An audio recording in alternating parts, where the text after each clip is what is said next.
Hey, what's going on out there, junkies? Welcome to another awesome episode of Culture Junkies Live, the video podcast about all the geeky stuff that you love to talk about. I'm your host, Kenshiro, and this week joining me are my good friends and fellow junkies, Fallen Marvel. What's going on, guy?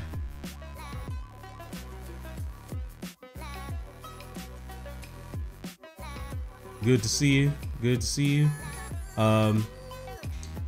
Also joining the show is Super Nerd Plus. What's going on, family? Hey, how's it going, everybody? Awesome. Awesome. Also joining me is hold on a second. Also joining me is Fallen Marvel. Sorry. The Great Dadakuji. What's up, bro? Well, it's so much better being at home and having seen Star Wars twice. And returning from a little bit of a sabbatical is Mr. Eric Joseph. What's going on? What's going on, sir? How you been? Eric? He probably can't hear me. But also last but not least is GQ. What the hell is that over your shoulder, bro? Looks like it's a very upset Darth Vader. Lord Vader is not pleased. So, by extension and definition, I am not pleased. So that's what's going on.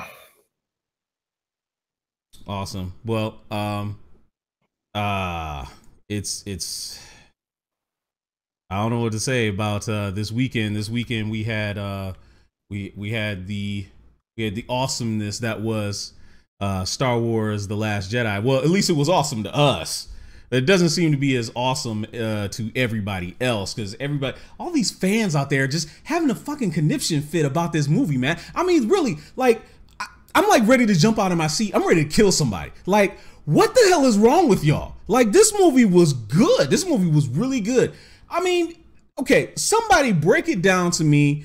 GQ, you and I are aligning. I'm like ready to join the Sith side, ready to kill people. So why don't you kind of help people understand what the hell is wrong with people in the hate for this movie? I don't get it. Okay, here's the issue. And Star Wars has always been a very beloved franchise, but at the same time, after the Rising franchise, you had people that were OG trilogy only. And you had people that were like, oh, the prequels weren't that bad, as Big Pimp J likes to throw in there. When you got to put a caveat of that, there's usually something wrong to begin with. So I think what happened with this one is J.J. Abrams produced it, but he didn't direct it, so he didn't have a direct hand in writing it and kind of shaping the vision. And he basically put out a blank slate with Force Awakens. Yes, it was very heavily influenced by A New Hope, but he had a whole bunch of plot points that were kind of left dangling. And I think what a lot of people are mad about is this film didn't answer like any of them. They were like, oh, you want to know who Rey's parents are? Yeah, nobody's, but maybe possibly it's a, Sith manipulation thing, and it might get explained in the 9th movie. Or you want to know who Snoke is? Not going to find out in this movie, because we're just going to kind of, spoiler alert, cut him in half. So, I mean, I think what you found with this one is you had a lot of fans that were mad because, all this buildup, all this hype, and there goes the problem. And I think Daidakuji speaks to this very well. If you have so much hype and anticipation surrounding something, it's never going to live up to your expectation. And for 2 years, people have been, who is Snoke? Snoke might be this guy. He might be that guy. Who are Rey's parents? There might be this person. There might be a Skywalker or Palpatine's like leftover like sperm from Coruscant. It's like, dude, you will see it when you see it. If you talk about it every single day for 2 years straight and hypothesize about this and that, they're never going to live up to what your expectations are. And I think that's what's happening with a lot of people. You ran into... You had your hype meter all the way filled, and it's like, dude, we're telling a ongoing story. Just chill. And I think a lot of people aren't ready to chill. They want answers now, and they're like, hey, F, we're doing our story. And I think that's what it was.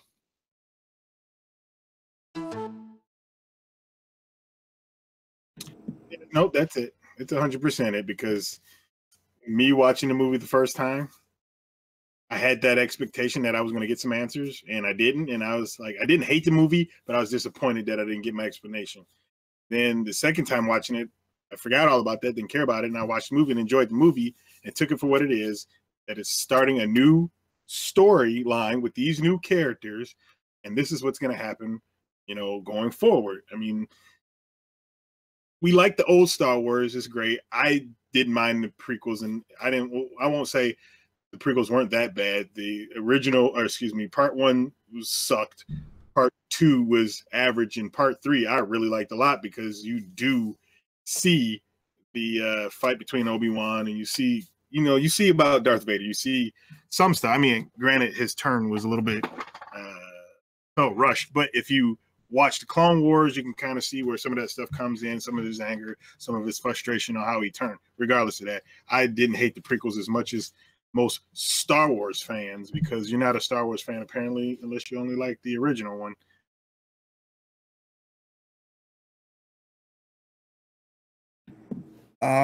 Well, only thing that I can say is, I guess, just like Daidakuji and GQ said, like, a lot of folks are upset because certain things weren't answered. Some people even accuse the characters are not being portrayed as well. In particular, Luke, which I assume is like, folks are kind of salty that Luke was, I mean, of course, we're like what, 40 years removed. Granted, it probably takes place like 20 years after episode 6, but it's like, folks expect this man to still be the same Luke Skywalker after 20 plus years. And obviously they already set up in the previous movie that, like, hey, something bad happened. This man went into isolation for who knows how long. You don't do that out of hope, okay? So, I mean, that's just one of the things, probably other creative decisions with, again, trying to lay the foundation from the new story with the new characters. I mean, one of the expectations I had going into this movie was, I'm like, are they going to attempt to try to rewrite the narrative of the Jedi? And Ryan Johnson was doing that, which I had no issue with. I didn't take any issue with. So I enjoyed the movie for what it was. Was I a little disappointed about, like, them not going into the parent thing with Ray? Possibly, but not as much as some other folks. But honestly, I really don't. I'm just wondering why people are so pissed off. Like, that boggles my mind. Like, you have folks saying it's the worst Star Wars ever, and I'm thinking, like, how? Like, how does that end up being the worst movie ever? And I've tried to listen to some people's, like, explanations. Like, some of them haven't been able to give clear explanations. If you didn't like the direction, that's fine. But to start ridiculing people who did like the movie and acting like Dark Angel took your Uncle Charles off the porch, I mean, it's like, that's too much, in my opinion. That's how I feel. Well, being the person who has not seen the movie yet, and I've been reading everybody's comments throughout the interwebs, and I've seen a lot of hate. Even my all my friends who, either, including you guys too, who've seen the movie, they all trash. Now, just from everybody else on the internet, it's like nobody really likes this, and nobody's really gave a definitive answer why either. It's not changing my judgment on not going to see the movie. I'm still going to see it, but I'm not going to be quick to go see it because I mean, okay. So I guess it did kind of hinder some things about the movie, but I'm still going to enjoy it because I do like Star Wars. So I'm not a hardcore fan like everybody else, So it's outside looking in from my perspective. I'm still going to check it out regardless. No, I mean, I can appreciate that. I think the issue is, though, and like Dido said, it's like, okay, you hear all the different things, and yeah, that's in the back of your mind when you go see it. But then, like, once you like, okay, cool, I got that out of my system, and you just sit down and just watch it, the film is fine. I mean, it's the standard Star Wars fare. It's not like anything. I mean, granted, they do some very interesting new stuff with lightsabers that they hadn't done in any of the films before, which is cool. And they also have. Okay, there is one moment that I did not like at all, even sitting there watching it, and it has to do with Princess Leia, and I'll leave it at that. That I was sitting there, I'm like, I'm trying not to laugh out loud, and I'm trying not to like scream at the screen at the same time while watching that one sequence, because I'm like, come on, y'all. It's like, I know it's Disney, but y'all ain't got to go Mary Poppins on me now. It's like, you're like seriously? Yeah. I mean, because I was sitting there, I'm like, I have no problem with, because it's like, okay, the full extent of force powers we don't know. You know, hell, we watched Star-Lord damn near freeze to death in space. So I'm like, I'll give it a pass, but just the way it looked so I'm like, dog. I also and that's heard all I'll say. Oh, go ahead. No, I'm saying that's all I'll say, because you haven't seen it. I don't want to explain what happened. Right. You'll trust me, when you get in the theater and you'll be like, really? Right. You'll know. I don't even have to tell you. You'll know.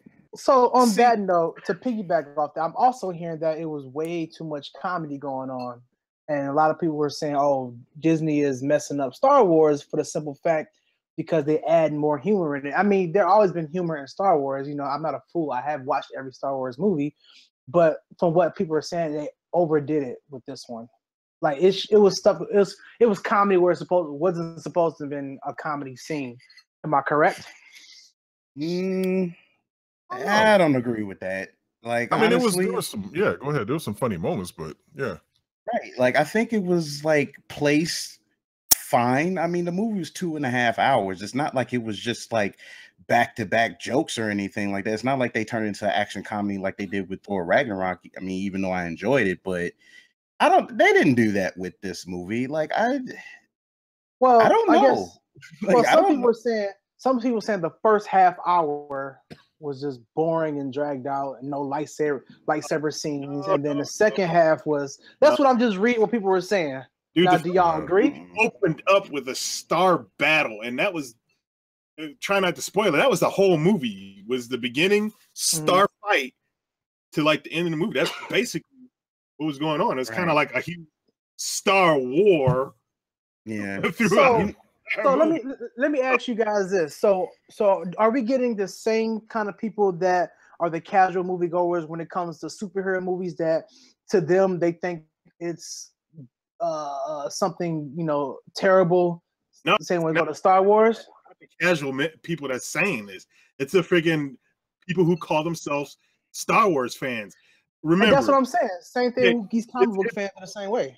It's the exact same thing that the prequels went through. Like, regardless of how you feel about certain acting and certain characters in the prequels, the original series was almost as cheesy. I mean, granted, you didn't have Jar Jar Binks straight up.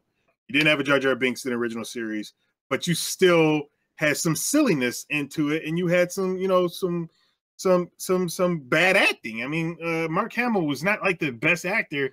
You talking about going to whatever for some power converters, man? He sounded like a little whiny bitch. So I mean, seriously, and then but people have the nostalgia goggles on. It's like, whoa, they never did anything like this before. I never seen a movie like this before. And then the next one comes out, and he took everything that he would have done had the technology been there back in the 70s, and people shat on it because, oh, midichlorians, that's made up. Well, Lucas made that shit up when he made the original trilogy. All that stuff that was in the freaking prequels is made up in the original when he made the original trilogy. But the hardcore Star Wars fans, that's not Star Wars. So the movie has changed some things in Star Wars. It's changed some things. Some things happens. Some, and I don't want to try to give too much away because you say some things happens that you're gonna look at them like, God, they didn't do that before. I was like, of course they didn't do it before, because it's not that story. Right. It's this story. The only thing that tripped me out was the damn fucking titty whale fish. That was, and I'm giving it.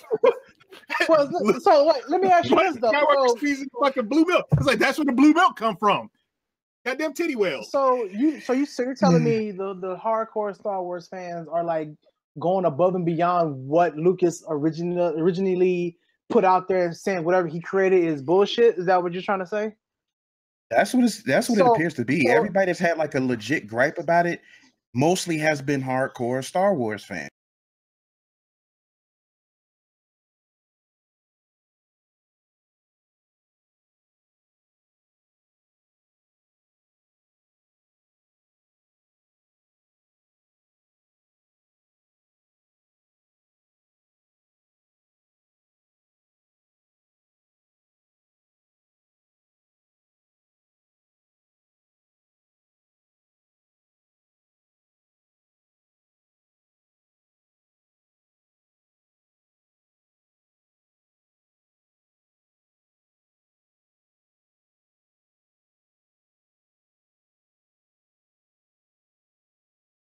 Look, look, look. That shit's been dead for years, man. They've had all this time to get over that. They've had The Force Awakens to get over that. I don't want to hear none of that bullshit no more. Dude, come on. There was nothing about this movie that was wrong except for, now I'll limit, the Canto Bite thing was bad. The whole thing with Finn and Rose is forced. But my thing is that, and I don't know if you guys probably have gone over this before, but this is just me being able to say it. They're just mad because remember all them endless YouTube theories that were out there, like, oh, Rey is Obi-Wan's daughter. Oh no, she's a Skywalker. She's this. Finn's a Jedi. And she's gonna be a great Jedi. All this bullshit. They're mad because none of that stuff came true, and they're mad that Luke wasn't the Luke they remember. The Luke that was 30 years ago. Luke wasn't this awesome Jedi. He didn't have a whole bunch of Jedi running around. He ran away and he had PTSD and he wanted to run and he wanted to hide away. Dog. It's natural. He ran because he caused a terrible thing to happen. And he went into hiding. Yeah, and he didn't know how to do it. Dude, I think it's the height of hilarity for them to expect Luke, who basically had no real formal Jedi training, with the exception of some sessions with Yoda on Dagobah, and as a Force ghost, he didn't read any holocrons or anything like that. It was foolish for them to think that he was going to lead a new generation as Jedi without any kind of help. He didn't know how to handle the dark side, people growing in the dark side. He was scared of it. That's just me. Checking in is the great Megashawn from his car. He's on his way home from work. How are you doing, sir?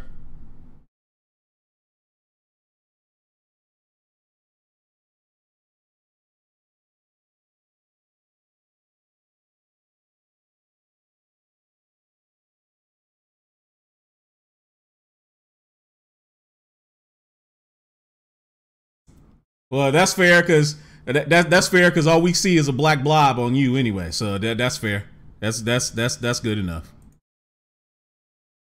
You didn't miss anything. No, we're not gonna spoil. We're not gonna spoil anything. We're gonna do our best not to spoil anything. I don't think we have. Any? Yeah, indeed.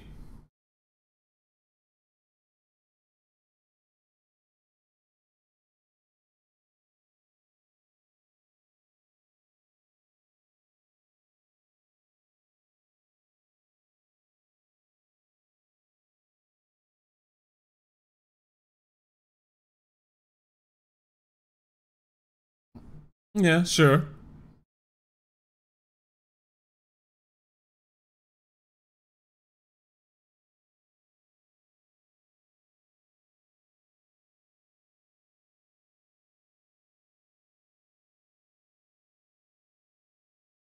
Way too high.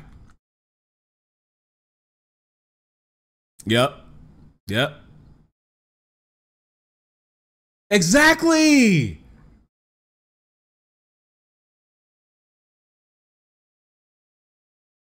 Mm-hmm.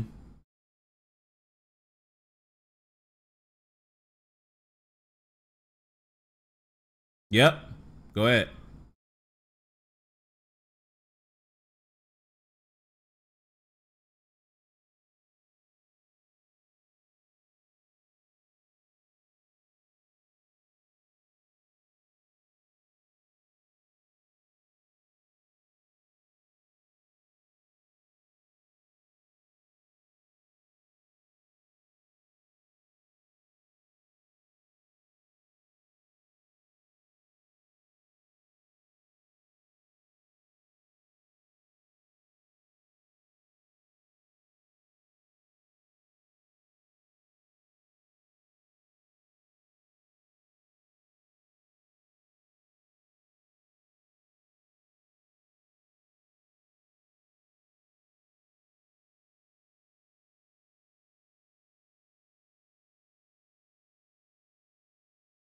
Yeah.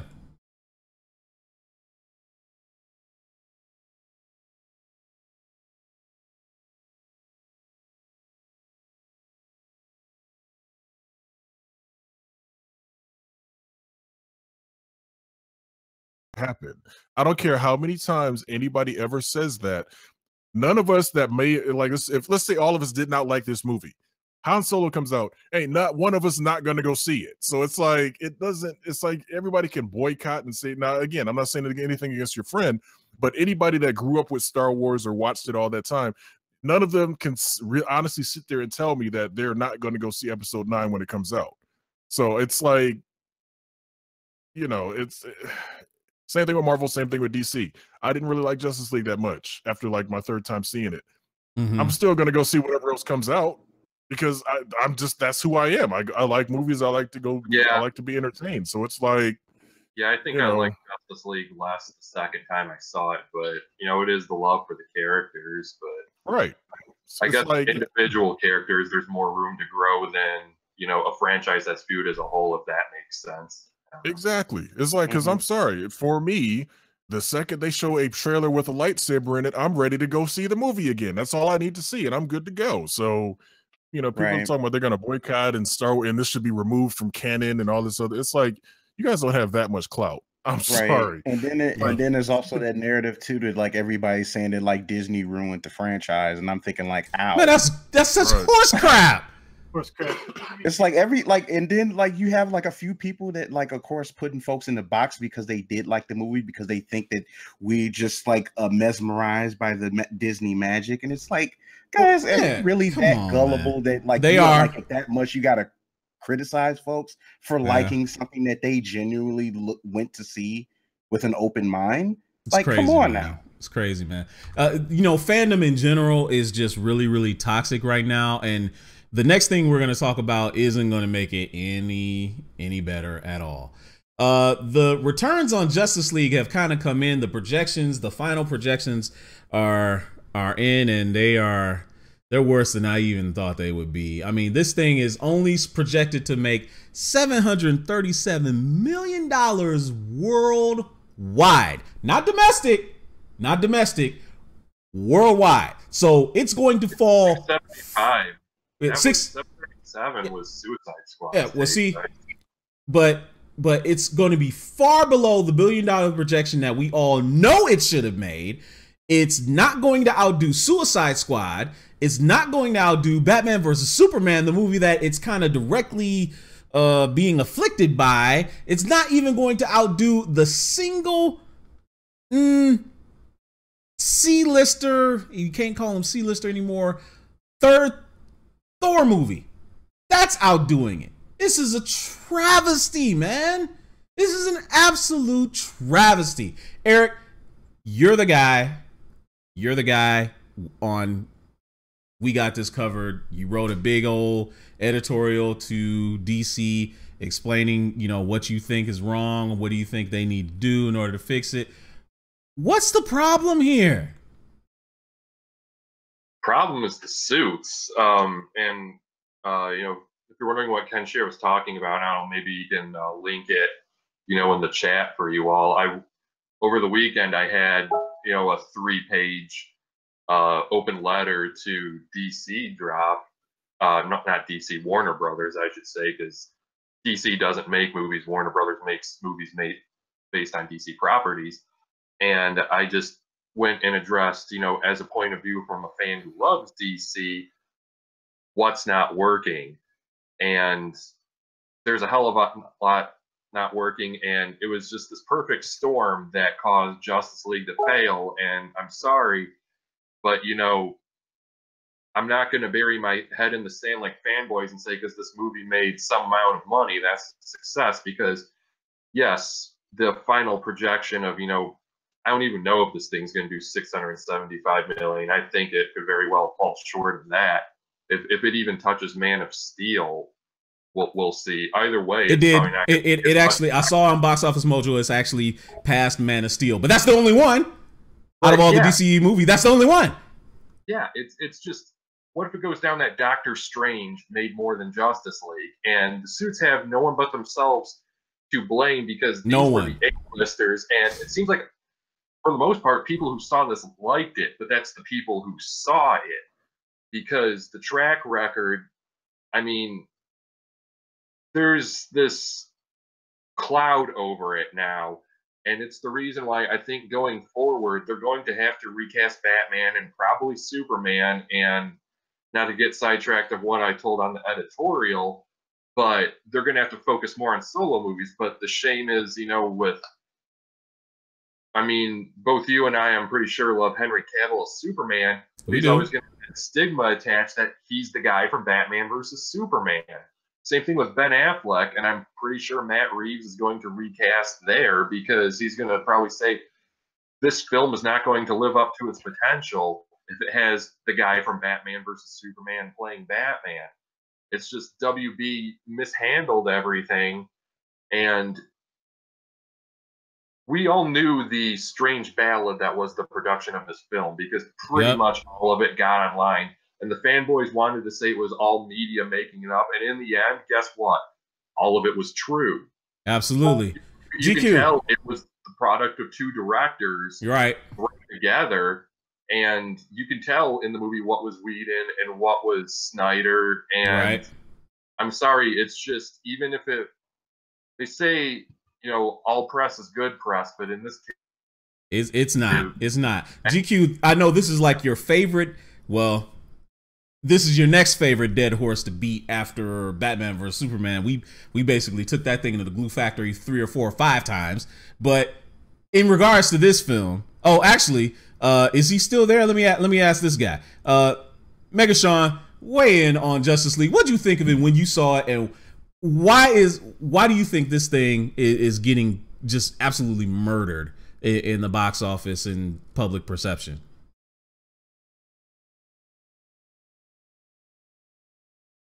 Come on, sir. He might be a little bit behind because maybe he's a little behind. The feed. Yeah, he might be behind. All right, you weigh in. I know this is like your favorite dead horse. Go ahead. Honestly, it's a lot of the stuff Eric said is 100% right. I mean, as far as, this is the film that followed up Batman versus Superman in everybody's mind, regardless of Wonder Woman's goodwill and excuse me, box office success. This is still a direct sequel or a follow-up to Batman v Superman, which left a bad taste in quite a few people's mouths. I think one of the main issues that this film had, the main problems with, and this is where, like I said, I think Marvel / Disney has got it right, is, and this is why I always say that DC hasn't earned Justice League yet, is because there's such a tonal shift between characters in just between Batman versus Superman, Wonder Woman, and this film. Because if you look at it, like, for example, Iron Man started off as a narcissistic asshole, straight up, period. That's who he was, your role model of mine. And then, like, as you get to the films later on, he's more of a person that cares about his fellow man. Dude, his whole reason for even wanting to sign the Sokovia Accords was because of the fact that he realized this woman told him, hey, you guys dropped a building on my son when he was over there doing, humanitarian work or whatever. So old Tony Stark wouldn't have cared. Well, he would have thought about it, but he wouldn't have cared. He would have just glanced right over it. Like, dude, I'm an arms dealer, so, collateral damage. But Tony Stark, as you get further into the story, different dude. Okay, fine. That's cool. At least we got to see that entire journey. This one, it's like Superman got killed, which was dumb. First of all, he wasn't even Superman that we all know. He was brooding Superman, who was half Batman. Then you had a Batman that was like damn near super dark murder bat. And it's just like, right? You go from Superman dies, you got murderous Batman, who all of a sudden I failed him in life. It's like, dude, you knew this guy for like all of 5 minutes. Yeah, and it's just like you hated him for the majority of the time you knew him. Then you switch into Justice League, and it's like, dude, Batman is half jokey, Adam West-ish a little bit, and it's just like, where did this come from? I think Whedon's reshoot. Why is dude, it doesn't matter though. It's like somebody should, again, you need that guy that sits there in the boardroom is like, guys, this is a bad idea. Don't do it. And he's unfireable. That's what you need, because anybody would have been like, dude, why is Batman suddenly doing a complete 180 on his attitude? Why is Superman, granted, I love the Superman part when he comes back and he's confused, but it's like what the heck did Lois do to you? Right. It's like, what the heck did Lois do to you that made you so all of a sudden super happy? Because you was already banging her before, so she must have gave you something really good this time. Because all of a sudden you became like the nicest guy ever. Because he came back like cracking jokes, smiling, suit was brighter. It's like, Hey, you never know, man. We supposed to put it on him something fierce. Man, Like she had that magic cookie. I don't know what to say. So anyway, Lois made him get rid of the blue filter. Right, and then real quick, Wonder Woman went from being like, you know, in charge, you know, blah blah blah, walked away from manhood, you know, mankind or whatever. That's fine, whatever. But she went from that to basically being like a supporting background character, and it's just like, you got way more battle experience than Superman. You're damn near as strong as he is from what we've seen so far. Why are you taking a back seat to everybody after you just killed you know? And I did kind of like that Bruce called her on that too. He did. I like that in the movie that he called her on that. But you know, Fallen Marvel and Dido, what do you think is going to be? What do they have to do? Like, is this just they're going to have to wipe it clean? I mean, like I said before, Justice League like kind of set them up pretty well for the future moving forward. Do they just pump the brakes and just start all over? What do you guys think? I know exactly what they got to do. Number one, whoever's involved in their live action movies, past or if you want to call present, let them go. Number two, bring in the people who write for the cartoon movies, the animated movies.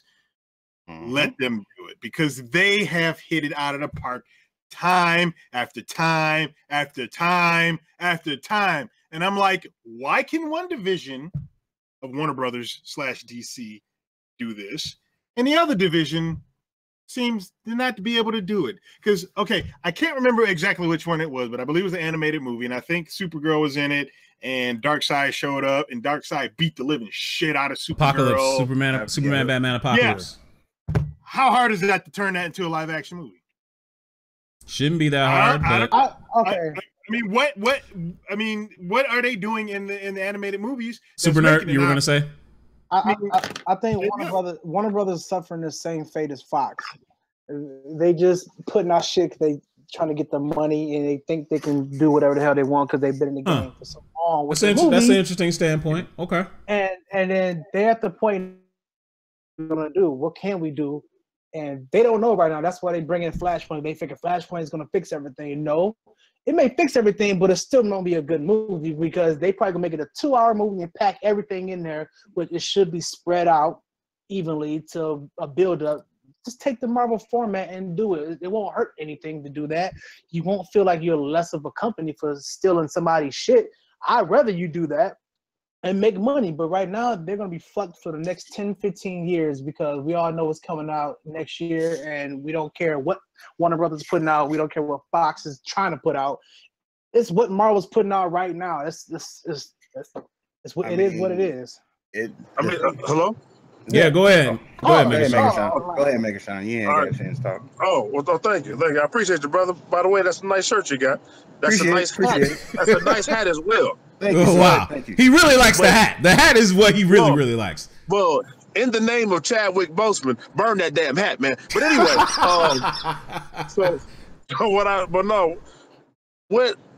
we've already spoken on ego. And then as the great D alluded to with the DC films, there are, and I'm 1,000% sure I could put together something epic myself, but I just don't understand them not utilizing such great storylines. You know, whether you want to go Hush or the Court of Owls, or so many great DC characters and so many great storylines, but they continue to get these men that have ego, and then you have the suits who want to interject their own ideas. Why not just grab and go rock with the Court of Owls and get your $1 billion?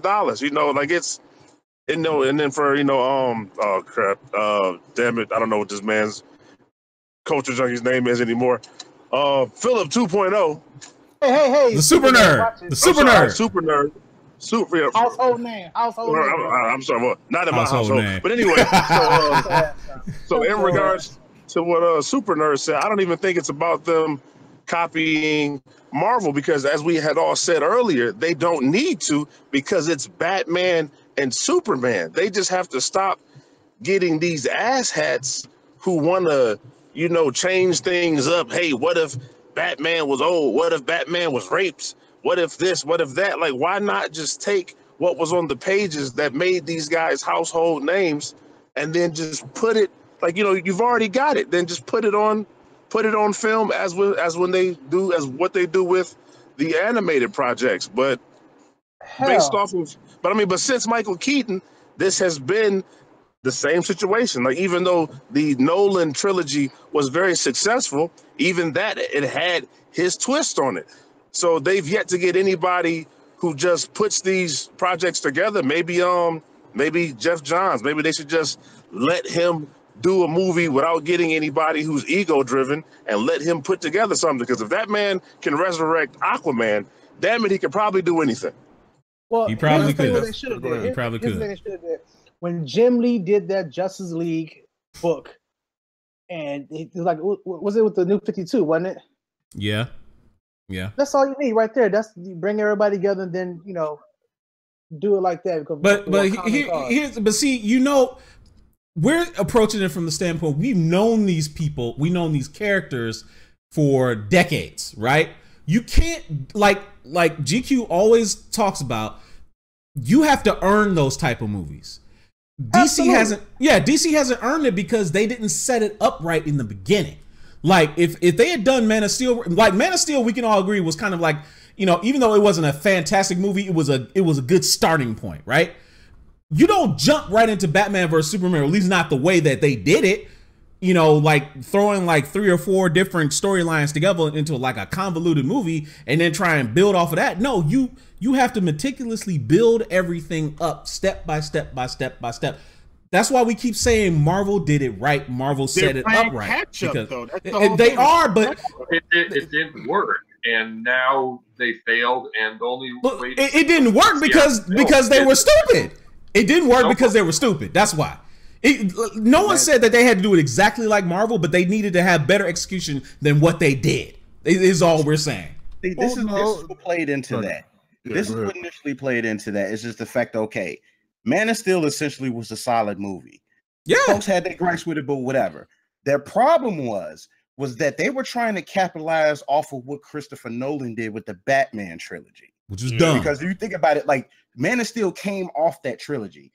Nolan was even the EP on that movie.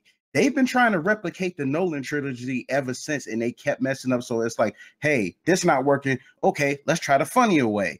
But now you're messing it up because now it's clashing with your original tone. Mm-hmm. I think. Oh, go ahead. Go ahead, GQ. No, go ahead. No, I think what you run into with that is, and the Nolan trilogy is a perfect example. Nolan took a character that was already somewhat grounded in realism. Now, granted, nobody can, do some of this gadgets and stuff are way beyond what we could actually do, whatever. But Batman, out of all of the DC universe, is probably one of the most quote unquote realistic characters from a standpoint of, yeah, somebody that driven, somebody that athletic could do these things, and that's fine. I have no problem with that.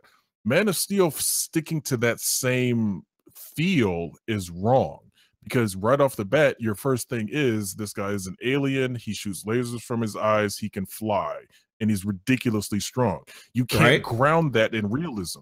No, you can ground. You can put him in the middle of a realistic world, but you cannot ground Superman in this hyper realistic narrative, because it's like, dude, his story right off the bat is unrealistic. So it's like, I think with them trying to, and there's nothing wrong with capitalizing, because again, Nolan's universe was very successful, but trying to keep it within that same vein is like, that's not who Superman is, though. Superman is supposed to be a bigger than life, inspiring character and all that other sort of thing. And I think the other issue on the Warner DC side is they don't have a Kevin Feige. Yeah, that Absolutely. leads to what I wanted to say, because Megashawn brought up something, and it's an unfortunate, sad situation of this. And Ken Shearer and I were talking about this like a week ago.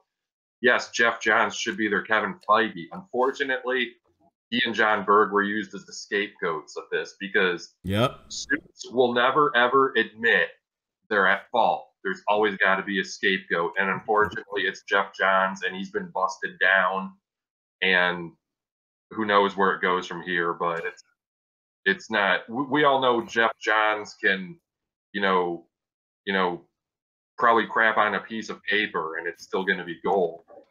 But they don't see it that way, and here Daito Kuji brought up, why aren't the animation guys doing this? And why do they do it so much better? It's because they have the less suits breathing down their necks, because unfortunately animation and even TV, they're looked at as inferior medium. But that's why they give us better products, because the suits aren't butting in. But always bring it up. Paul Dini was once told, "You're from a research division of Warner Brothers, and you should be honored we're even talking to you." Yep. And I think that's what the issue is. It's a different mindset. Now, I'm never going to be one to say that Disney doesn't have suits doing, the same things in some instances, but Feige has made them well over $9 billion from Marvel Studios stuff. So they're like, you know what? If he says it, we're probably going to just sit back and just collect checks. We might have our input, we might have our ideas, but this dude's got a $9 billion track record right now. Go ahead, that's the problem. Warner doesn't have anything like that. Oh, I was gonna say, I know what it is. So most of us are somewhat from Michigan or close enough. This Warner Brothers is, from an organizational standpoint, the Detroit Lions. To where oh Jesus, man! Wow. Because look at it. No matter who you plug in, like whether it's Jeff Johns, whether it's Zack Snyder, minus the Nolan situation, like it's at the top. Like all this, disseminates from the top. Like no matter what character it is, no matter who's in charge of this, no matter what's going on, it's been the same figureheads for however many years. When I watched that abomination of that of the making of that Nicolas Cage Superman movie, that told me everything that I needed to know in regards to who's in charge at Warner Brothers. For them to be making a Superman movie and for a guy to say, "I want this character to be not like Superman," was it was the weirdest thing I ever heard in my life. Like he's Superman. What do you mean you don't want him to be like Superman? And if that was 10, 15 years ago, it's these same people that are in charge now. Even though you have Kevin Smith telling a story about the spider, which when you watch that Man of Steel, I always wondered why that damn tentacle beast was in the movie. It's probably it's probably the same situation. So if the Lions have been bad, you can't blame Calvin, you can't blame Barry, you can't blame Stafford. It's from the top. But then when you look at, a New England Patriots or a Pittsburgh Steelers, a la Kevin Feige and Marvel, at least for the last 8 years, obviously not that old Captain America movie, but even, some of the Punishers, they weren't as bad as these DC films. I like the Dolph Lundgren one. From that perspective, they've been pretty consistent. Yeah. So in other words, you're trying to say that Nolan was Barry Sanders running a 95-yard touchdown. Wow. But one of the blockers was holding, so we had to bring that whole recall that whole. So basically, the Warner Brothers suits are like the blockers, and they just basically hold them back. That's what you're trying to say. Oh man, I ain't gonna let y'all keep beating up on my Lions, man. So let's move on to some actual good DC stuff, and that's the DC the comic book TV series that are on TV now. We've had a lot of them come on TV. We had Inhumans, which the less said the better. We've also had new shows like The Runaways. We had The Punisher come out as well. But for the auspices of this conversation, we will leave Runaways as it's still running out. Agents of S.H.I.E.L.D. cannot also be counted because it just started. So we'll stick strictly to like The Walking Dead and all the TV shows and even Gotham. So all the DC TV shows in Gotham. So out of all the shows that you guys have watched, and I think collectively, I think we've pretty much watched all of them amongst all of us. Which show would you say was the best show at the beginning of the season? Like say within the first 4 episodes of the season. Which one do you guys think got off to the best start? For me, I will say Legends of Tomorrow started off pretty strong. Okay. That's my opinion. That one started off strong, and I would say Flash ended strong. I didn't get there yet, but I didn't get there yet, yeah, but that's fine.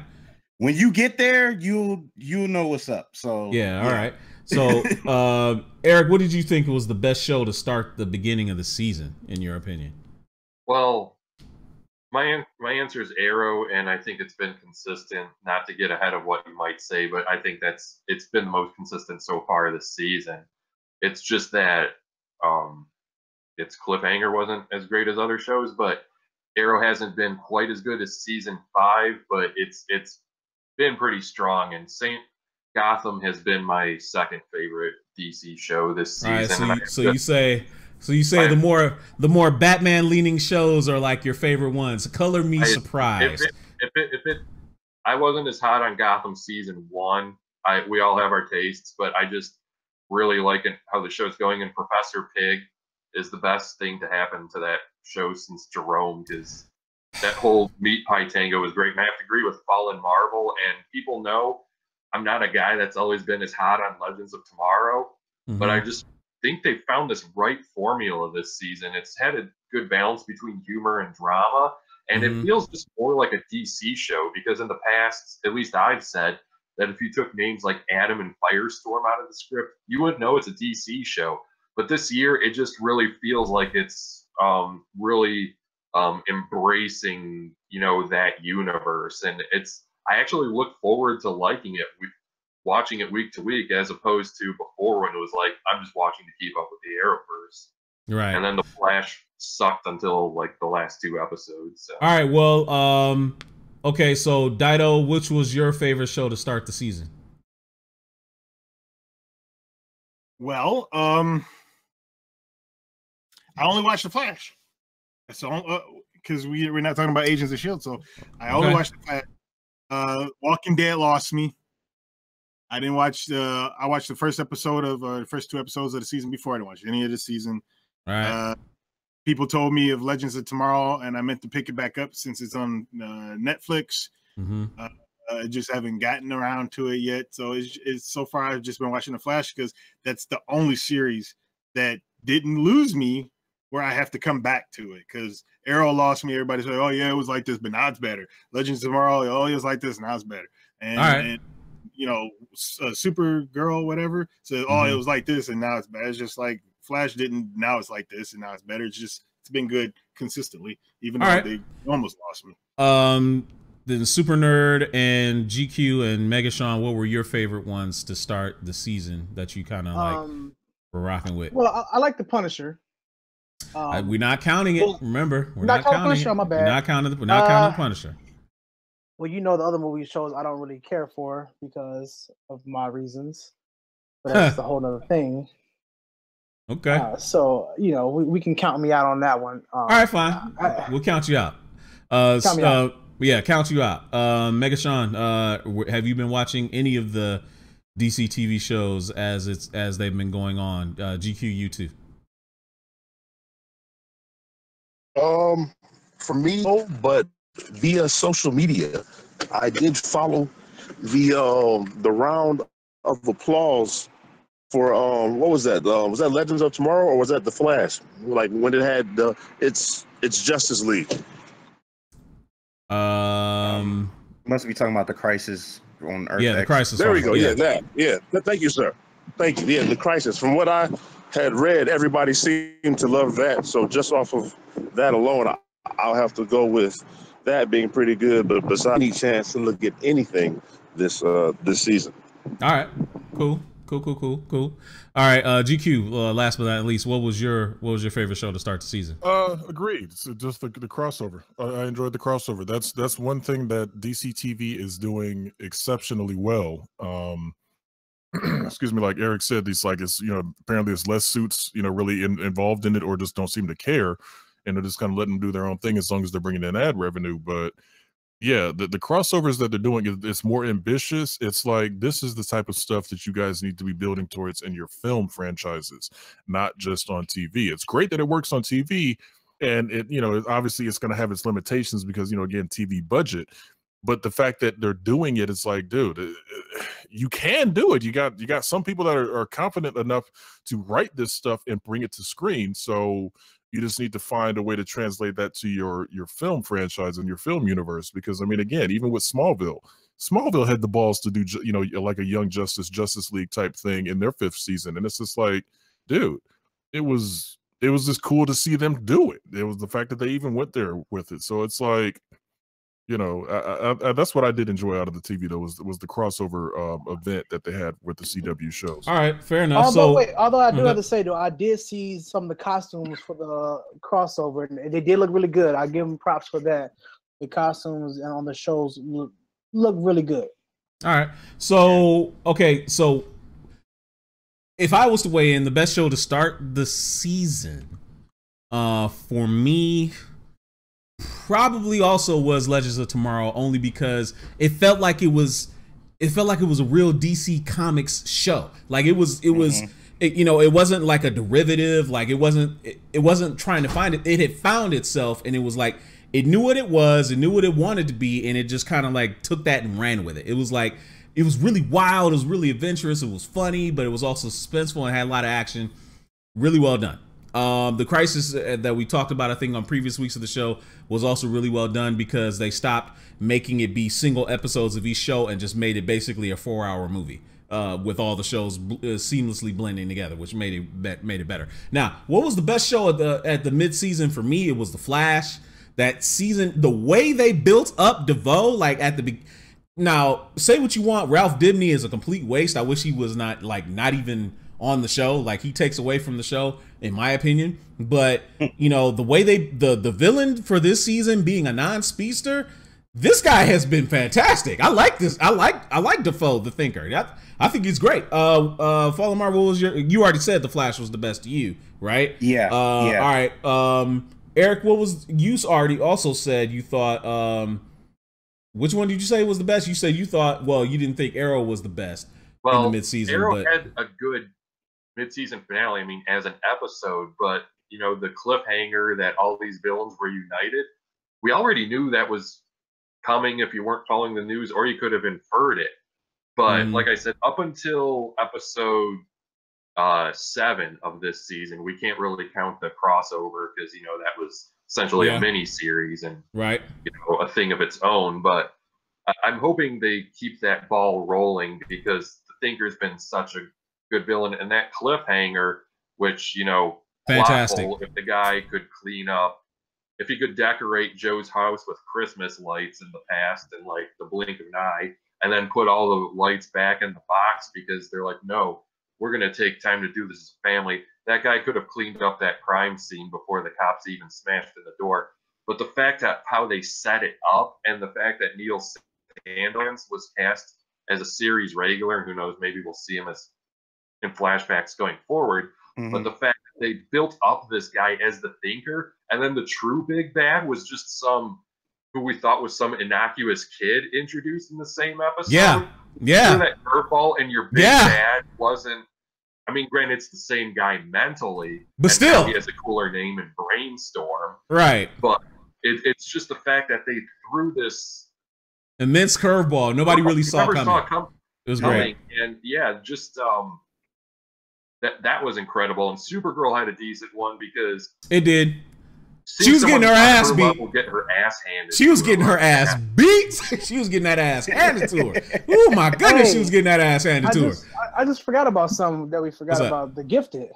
Yes. Yes. And actually, GQ wanted to bring up something from Diamond Osateo over on Facebook. What was that, GQ? Go ahead. No, I'll do that like after, because it's going back to the other discussion. So okay. All right. Great. Yeah, The Gifted, I was really surprised about that, and I thoroughly enjoyed it. Like, so that would you say that was the best show to start the season for you? Actually, The Gifted did really start really well. It did start really well. It really did. It really did. The Gifted has been very consistent, so I'm definitely going to give an honorable mention. And just from beginning to end for that one, Mhm. and followed by Lucifer. I've been enjoying Lucifer this season too. I love Yeah. Lucifer, man. I really do. I and do not love DC or Marvel, but Riverdale's been freaking on fire this year. Still can't get on it. Can't get it. I don't know why, man. It's I might really dip on good. Riverdale. That's kind of like a late starter for me too. It's a really good show, though, man. It's like every other teeny bop show out there with secrets and lies, man. Just keep it to the book. Yeah, I know. That's I don't see why everybody's so hyped up over something that's already comes on TV already. It's like Because it's freaking Archie. That's why. It's because it's Archie. That's why. That's why. No, it's not. It feel like every other TV show that's out there right now. All right, fair enough. I read the Archie books Okay. and they're dope because Mark Waid made it dope. It's so dark and brooding. Like I don't want to see that. It's all shit out there All right, like that. already. cool. All right. So, what was the biggest shock of the TV season thus far that everybody's seen? Like the one thing that like kind of shocked you all, like good, bad, whatever. For me, it's only been two, which it's a toss up for me between The Flash and The Gifted. Now, The Flash like ended in a way that I didn't expect it to, because again, you had that curveball with the Thinker, you know, and how he set that up for him to take that fall like that. But then, you know, without spoiling it, and nobody been watching The Gifted, basically some known characters from the X-Men universe pop up, and they revealed themselves at the end of the episode.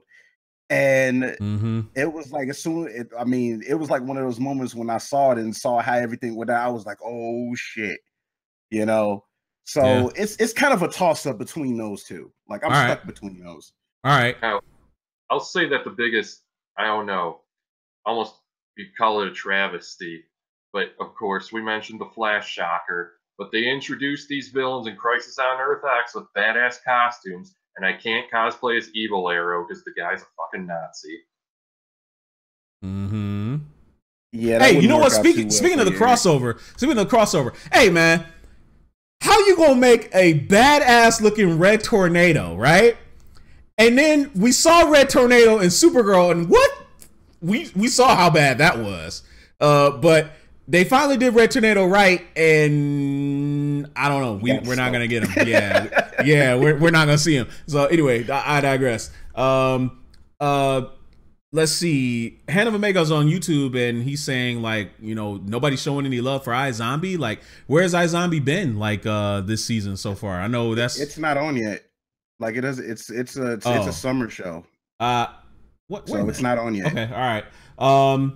Then. What else was some of the other biggest shock to me? One of the biggest shocks to me was just how bad, and I mean, when I say bad, I mean horrendously bad, the death scene of Professor Martin Stein was handled. I mean, like, man, when you saw that scene between the two of them and how just terribly acted that whole thing was, that was, to me, that was shockingly bad.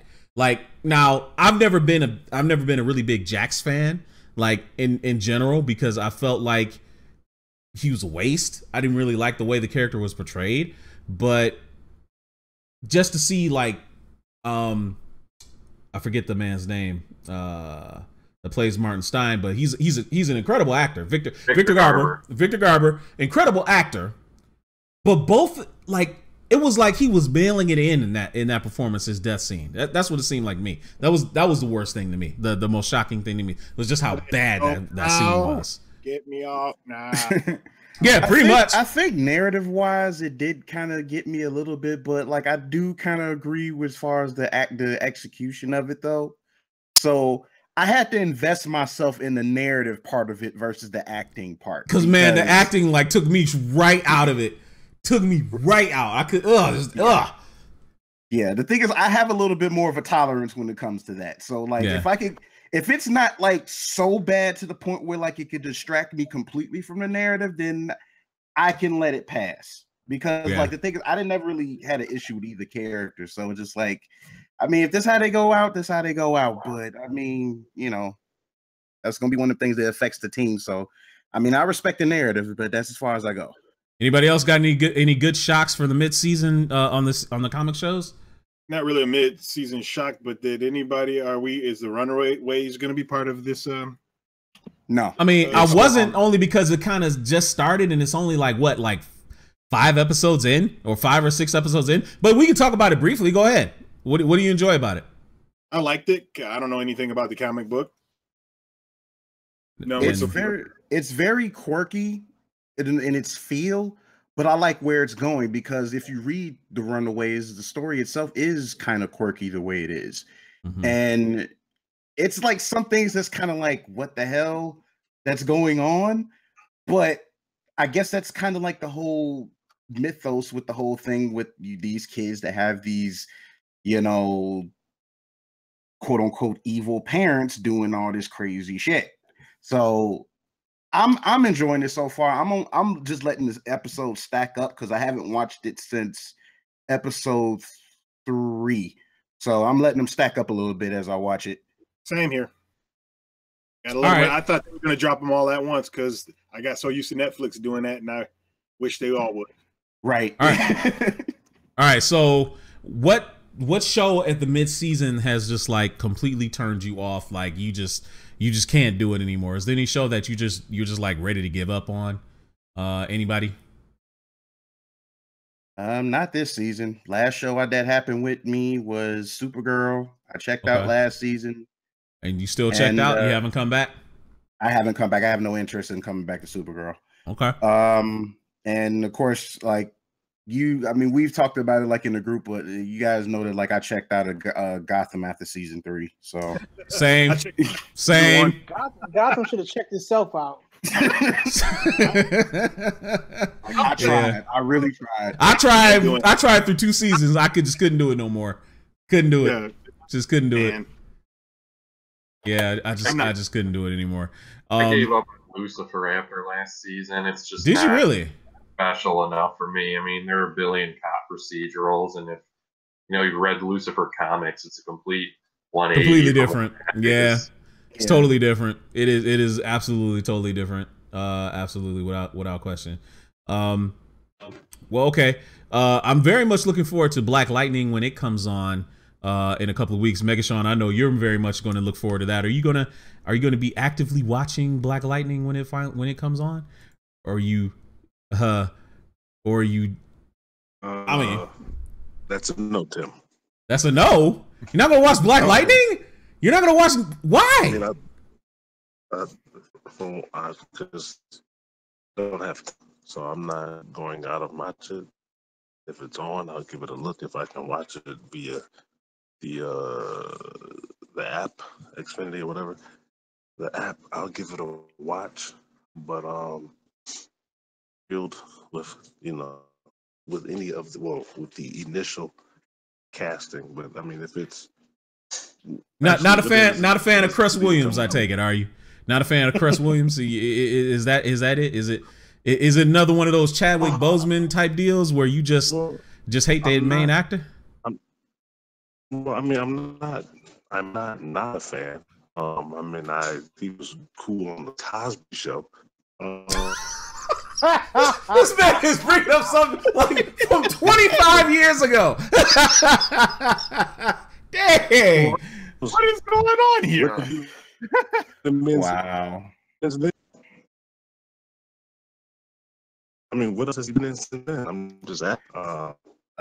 What has Chris Williams been on? I forget. He was on Heart of Dixie. He was on Prison. He was on Prison Break for a minute. Nash Bridges. Oh God, Nash Bridges. Was he on Nash Bridges? Really? Huh. Cosby Show. Cosby Show. He keeps bringing on the Cosby Show. I don't know. His roles have been very sporadic. I just remember Cosby Show, Living Single. Living Single, that was the other one. Yep, that was the other one he was on. Like, yep. That's what I remember him from, and then his little stint on Prison Break, and that's about it. Wasn't he chasing Queen Latifah? Wasn't that his thing? That was like his on. That was like they often like they're on and off again. Okay, thing, all right, I remember. Scooter Williams. I do not remember that. Yeah, I do. I do remember. In Soul Food, the cheating husband, or the No, he wasn't. Okay. No, he wasn't. That was Michael Beach, I think that was his name. Yeah, You thinking about? yeah, that was Yeah, Michael Beach. so- All right, so So He was Jim Hadar on Deep Space Nine. wow. I mean, that's too obscure. I don't expect Megatron to be into Deep Space Nine like that. He surprised me, but I don't think so. Hey, he was on Lois and Clark. So hold on. So Prison Break is his most recent thing that he's done. It is. That can't That's be. what it That sounds can't like. be right. No, that can't be right. No. He might have been in something else since then. He was on Heart of Dixie on the CW. That's another. That's not really helping his case. That's not really helping his case. Like, it's not exactly like a highlight, but Right. That's not helping this case at all. not at all. Not at all. All right, so we're gonna move on. We're gonna talk about, obviously we know. Yeah. Go ahead and address Diamond's comment, then we'll move on. Yeah, go ahead. All right. So what he had said, this is back when we were talking about the Marvel DC deal. He says that the whole, basically with regards to this connected universe, he was saying it worked for Marvel and it worked so well for Marvel because it was, had never been done before. No one was expecting it. Now it's always expected. And, as the setup universe is the storyline in a movie rather than enjoying the movie as is. He said there have been MCU movies that have suffered from pushing the universe more, though, as it will, let's see, as well, it would have launched perfectly, something along those lines. I think here's the thing, though, and this is where I counter that. None of the Marvel films take their storyline and push to build the universe. All of the after credit scenes are what are your connections. If you really, I mean, obviously they have Easter eggs and stuff throughout for for fans, and maybe callbacks to other things. But nothing that they throw in as like an after credits is something that you would basically affect the actual story you just watched, or and I think that's what it's essentially. Marvel and Disney treat it as you read the story, you read the book, and the last couple of pages, or even it's like, oh yeah, coming up next, or story continued in such and such. They never do it as if you did not see this particular thing, you missed a plot point. They never treat it that way, and that's what I think is what makes them so successful. If you look at every after credit scene for especially phase one, they did all the universe building with after credit scenes. If you look at Iron Man, Nick Fury shows up at the end of the film after the credits, did not affect the story that we just watched. Thor. I'm sorry, Iron Man 2. The hammer shows up at the end. Yes, Coulson in the middle of the film says, I got some business to take care of. And Fury is leaving you with this, package of stuff. But it's like Coulson himself wasn't so integral to the plot that him going off to go check on the hammer was something that's going to completely take you out of the film. So it's not so much that they are making the story suffer for their universe building. They're doing their universe building on top of telling you a complete story in each film. Agreed. So I think, I don't think they've ever had any film where it's like they're so busy, like Guardians, for example. Guardians could have suffered from the fact that nobody knew who the hell they were, from obviously outside of hardcore comic book fans, but the casual audience, nobody knew who the hell they were. B, they could have been like, okay, we need to throw in as much Earth references and stuff going on Earth as we can so we can ground it into what we like. They're like, no, these mofos are on the other side of the galaxy. Their story is completely disconnected, save for the Infinity Gems. So I think that's one of the things that they've mastered. They never really make the story suffer to build up this cinematic universe, even though everything is connected. So, I mean, I think that's the mastery of it. And that's why having somebody like a Kevin Feige overseeing the whole thing is what's helping it out. And it's like, another thing he said is Kevin Feige was lucky because he got in at on the ground level. And that's true. But at the same time, Feige already had a love for the comic book medium to begin with. He already enjoyed the subject matter to begin with. So for him, like, he was the reason Wolverine's hair was done up the way it was in the first X-Men films, because he was like, hey, why don't you try this? It'll make it look more like the comic book and people will actually appreciate that. So for him to be all the way back there as an assistant for Laura Shula Donner, way back then as when she was a producer, for him to have that love for the characters and to have that passion for, like, dude, we can get this to look right on screen. For him to, basically now be put in charge of overseeing the whole thing, you need somebody that has that type of drive and that type of that passion for the characters to make something like this work. And DC, unfortunately, does not trust Jeff Johns enough to do that, or for whatever reason, the suits just think that he just doesn't have. It's like, dude, if this guy is a comic book genius and you're dealing with comic book properties, you might want to listen to what he has to say. He can probably make you some money. Yep. Yeah. And instead, they trusted Snyder instead. Right. Now, I think to Diamond's point, I think the only movie that actually kind of did that, but and also to your point, didn't really get lost with it, was Iron Man 2, because if you think about it, in Iron Man 2, yes, it touched on Thor, it touched on Captain America, it touched on the Hulk a little bit, it also touched on even Black Panther, because it kind of showed a circle over Wakanda in that secret shield room that Fury had. So it did touch on a little bit of universe building, but it wasn't at the like you said, GQ, it wasn't at the detriment of the main story. Like they were so good at weaving all the little things in there and making you kind of want to take a look at it. It's not their fault that you get distracted looking for clues while they're telling a story. Having Black Widow in there too, that also kind of helped it along, but it wasn't at the detriment, I think, as we said, to the film. I mean, I know a lot of people don't really like Iron Man 2 and they don't think it was as good as 1, and maybe rightfully so, but I always enjoyed Iron Man 2. Go ahead. Let me talk about this. I'm a big Iron Man fan. Yeah, go ahead. Iron Man 2. Only issue I had with Iron Man 2 was, the portrayal of Backlash. Whiplash. Yeah. Iron Man fan, huh? Big Iron Man fan, huh? But here's the thing, though. When I realized it, like, okay, nobody gives a fuck about Whiplash. To be honest with you, nobody gives a fuck about Crimson Dynamo. So put them together. This one of his, like I said, Iron Man was a D-list character. His villains were D-list characters. So at first I was like, that's kind of messed up, keeping source material. And I was like, I thought about it, I was like, these motherfuckers been dead for like 30, 40 years. I don't give a fuck about Whiplash. So they go ahead and do that. I didn't mind that aesthetic of them doing it, because you saw him fighting other robots with War Machine, and that was dope as hell. And it was just different things that just made me, I like Iron Man 2. They brought the suitcase armor. You can't tell me that wasn't out cold. No, that was cold. That was out cold. No, that was really dope. So that was really dope. So things like that, putting little jewels like that into the movie was great. Now Iron Man 3, buddy, ain't no defending that. Ain't no defending that Mandarin thing. I'm not defending nothing. Ain't no defending that Mandarin thing. Come on. I cursed that movie. I don't care what nobody say. Marvel knew they fucked up, and they rectified that by doing the little short, which was smart because they knew they fucked up. On that note, DC could have done some little short films too to rectify some of their bullshit, but suits are suits. It wasn't in the budget. Let's not forget this one little fact. Iron Man 3 made more money than any DCEU film right now. Be that it may. And that's true. So that in and of itself is like, I don't care how much they effed up, they still laughed their way all the way. Do you guys know? Do you guys also notice that? Mad about Iron Man 3. I want to see the Beast Suit Hive guys from AIM. Yeah, that would have been cool. Well, but do you guys notice that that the letter grade for the list that Iron Man is on keeps getting lower and lower? Like first he started as a B-list hero, then he was a C-list hero, and now according to Super Nerd, he was a D-list hero. Come on, man. D-list. He was not D-list, dude. Come on, man. Was he? I mean, he was not D-list.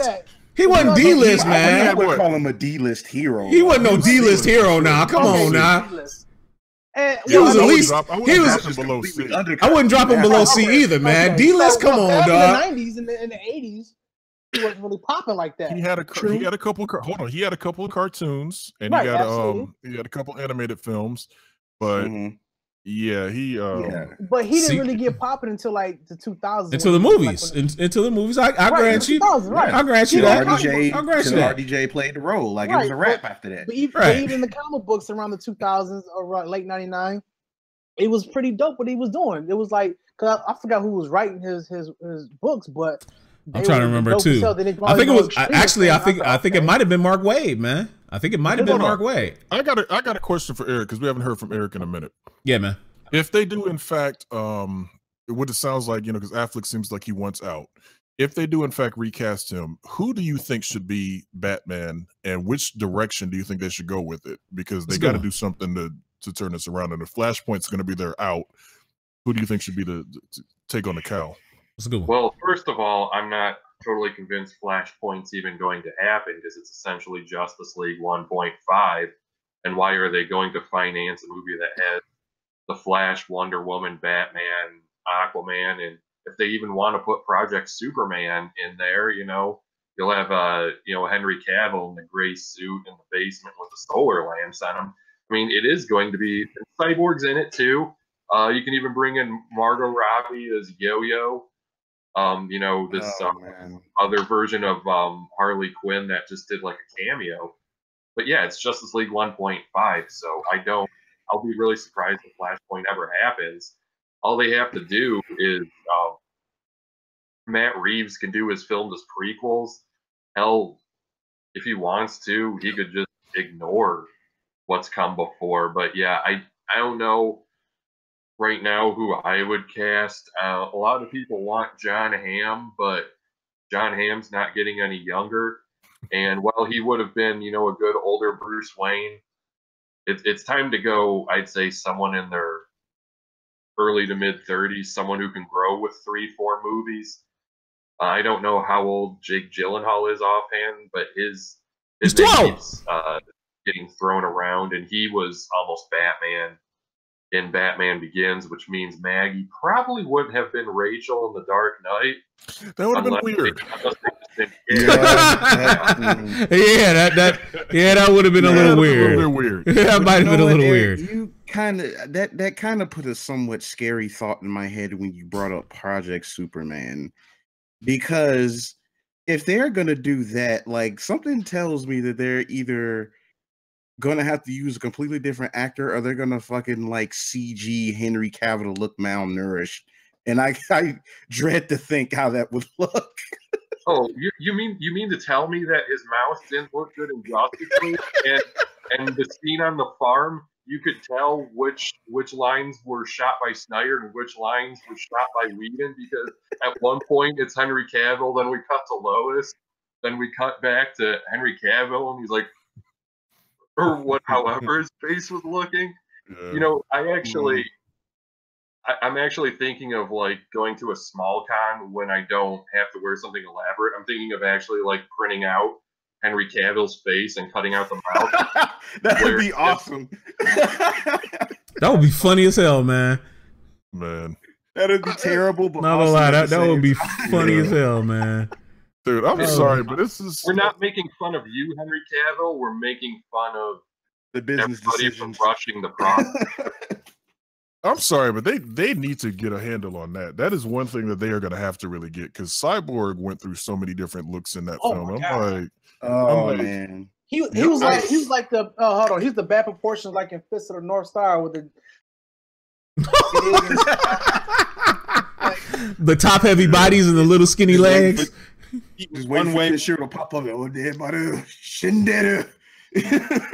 yeah, that was. And then the worst part of it is, it's like, you guys are not new to filmmaking. I mean, this like, some of that CG it wasn't quite Spawn CG bad, but damn it was getting close. I'm like, what are you guys doing? It's like, you guys have been in business forever. I really wish that they went with a more practical design for him. Like, I was against the design initially. Like, it wound up looking better in some spots in the movie, but they should have just went with a more humanoid practical design so it wouldn't look so awkward when he moved around. Exactly, because that was like, for example, you go from seeing him at his dad's apartment looking, like just an oversized, like a football player, basically. Right. Like he had the hoodie on, like it was all filled out and everything. Then he takes it off, and it's like, what are you, like 90 pounds of metal just with a head on top of it? Like, what the hell is going on? It did not look good. I think they need to go back to the drawing board and find their version of ILM.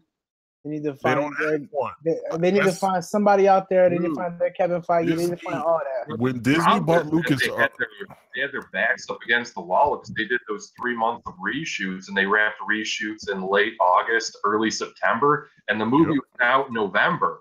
So how much could you really have done? And I mean, Steppenwolf, don't tell me that couldn't have been an actor, because they based that design off the more recent Earth 2 comics with Steppenwolf when Darkseid said he was an Yeah, but he looked uglier though. I'm gonna tell you who Steppenwolf really was. It was Liam Neeson. That's who he looked and sounded like. And this brings me up to something else. For those that like tried to compare Steppenwolf with how Thanos looked in an Infinity trailer, I'm sorry, that's ridiculous. Because first of all, I saw Star Wars in 3D. I saw the trailer in 3D. Thanos looks amazing in 3D. He looks damn near like a real person. So anybody that's like still trying to criticize, well, he looked like this, like he looks like Thanos is supposed to look. Get over yourself. Like haters trying to hate. Yeah. Haters trying to hate. All right, so guys, so obviously this is the week of Christmas. This next Monday is Christmas Day. A lot of us are coming up on Christmas break. Some of us that are in school, like me, are on Christmas break. I'm taking off work next week. What do we like to do on our Christmas breaks? We like watching movies. So we need to come up with like, what are the movies that we just need to watch like every single Christmas holiday that we get? You know, like, I mean, whether it be action movies, sci-fi movies, like what movies? And yes, I already know the running joke. One of the movies that I'm probably going to have to watch for Christmas is The Fifth Element. Hell no, I thought about Die Hard 1 and 2 and Home Alone 1 and 2. Well, damn. Well, you're not too far off. Same actor. Yeah, right. Yeah, not too far off. So anyway, yeah. So I know I'm gonna have to watch Fifth Element, and these guys already brought up a couple of like good ones. But you know, here's a really good question, right? Should Die Hard really be considered a Christmas movie though? Absolutely. Why not? Why not? It's Christmas themed. It is Christmas themed. It takes place during Christmas in the movie. I don't think it came out in Christmas. When it came out initially. No, it didn't. Who cares? Right, no, it didn't. So it's a weapon. It's a damn Christmas movie. Yep. Die Hard 1 and 2 are Christmas movies. So and Gremlins. Yep. Okay. So, yeah, they're Christmas movies as far as I'm concerned. There's no right. ifs, ands, or buts about it. All right, so let's come up with a list, right? Let's come up with a list of maybe would you say like maybe 10 movies that we should include on our absolute holiday must-watch movie list? So obviously we want to say Die Hard and Home Alone 1 or 2. Not necessarily meaning that we need to have both, but if you had to pick between Home Alone 1 and 2, which one would you put on there? For me, it'd be 1. 2? It'd be 1. 2 had the better pranks, like the better traps, but 2. No, fuck that. No. Yeah, 2 had Donald Trump. 2 had Tim Curry. 2 did have Tim Curry, and Tim Curry was awesome. Yes, Tim but Curry was awesome. but when you think about it, Home Alone 2 was really just Home Alone 1 in a different location. But it was just in a different bigger, location. Right. That's like a 90s trope. It's Home Alone 2, but bigger. Right. No, but the thing is, you can't tell me everybody didn't want a Talk Boy when that came out. I had one. My little cousin had one. You couldn't tell me when you was on the airport, you would have run down the runway when you trying to get on the plane. I did everything he wanted to do. Man, I didn't travel on Christmas. I don't know nothing about that. Try that now. Right. I don't know nothing about that. I can't tell you how nostalgic I was like the first time I took a flight out of O'Hare and saw that long ass corridor. Bruh, I was like, I remember this. I was like, but man, I don't know. Like, I love both Home Alone movies, but I'm gonna have to give the edge to the second one because the pranks were bigger. And the jokes were funny. And you couldn't tell me Marv was nutting up with the sticky bandit shit. Like, dude, he's still with a sticky bandit. Marv had me dying in the second one. What are you talking about? Marv was awesome, man. You had me dying in both movies, man. Yeah. If they didn't sound dirty enough going by the Wet Bandits. Sticky Bandits, right? Yeah. Absolutely. All right, so I guess we're voting and we're saying on the list is Die Hard 1 and Home Alone 2. What's another like Christmas like movie that we gotta watch on Christmas? I want to say, what's that? Did you say Gremlins?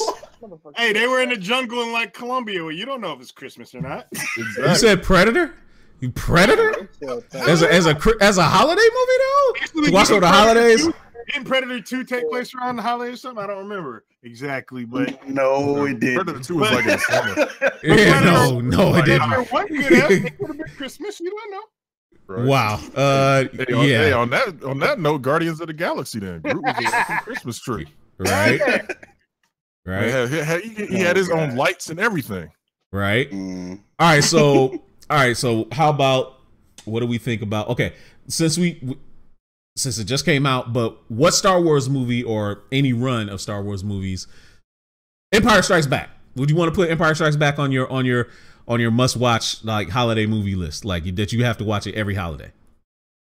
I would. TNT used to make you watch it every holiday. Damn sure they did. Damn straight they did. Okay, so or how about every horror Christmas movie? Like Santa Claus? Santa Slay. Or Krampus? Is that what it's called? Crumple. Or Krampus? Terrible, but and Krampus rubbed me the wrong way. Like the last 4 minutes of Rogue One. That's my holiday present. There you go. That'll work. Okay, that will work.